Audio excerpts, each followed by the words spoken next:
বাংলাদেশের রাজনৈতিক অঙ্গনে আসন্ন ত্রয়োদশ জাতীয় নির্বাচনকে কেন্দ্র করে শুরু হয়েছে বড় প্রস্তুতি। সুষ্ঠু, অবাধ ও নিরপেক্ষ ভোটের অঙ্গীকার নিয়ে এবার নতুন দিগন্তের সূচনা করতে যাচ্ছে অন্তর্বর্তীকালীন সরকার। নির্বাচনী স্বচ্ছতা নিশ্চিত করতে গৃহীত হয়েছে কঠোর ও যুগোপযোগী পদক্ষেপ। বিশেষ করে গত তিনটি বিতর্কিত জাতীয় নির্বাচনে দায়িত্ব পালন করা প্রিজাইডিং ও পোলিং অফিসারদেরকে বাদ দিয়ে এবার নতুন করে কর্মকর্তাদের নিয়োগ দেওয়া হবে।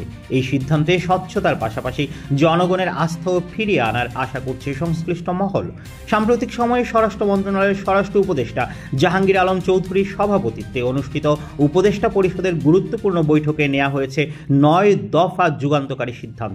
বৈঠকে উপস্থিত ছিলেন মন্ত্রী পরিষদ সচিব, প্রধান উপদেষ্টার মুখ্য সচিব, আরও 29 জন সচিব, আইজিপি, সব গোয়েন্দা প্রধান, বিভাগীয় commissioner, police commissioner, DIG, DC ও এসপি সহ শীর্ষ কর্মকর্তারা।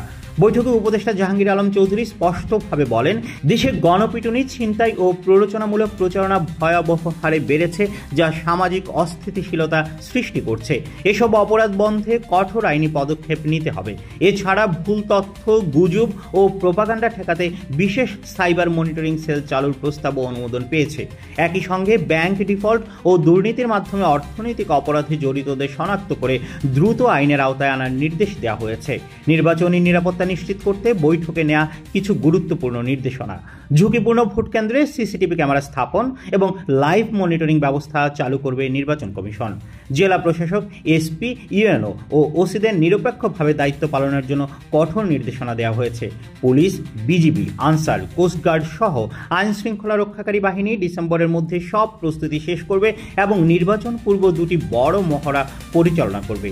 2014, 2018, 2024 সালের বিতর্কিত নির্বাচনে দায়িত্বে থাকা কর্মকর্তাদের বাদ দিয়ে নতুন কর্মকর্তাদের দায়িত্ব দেওয়া হবে।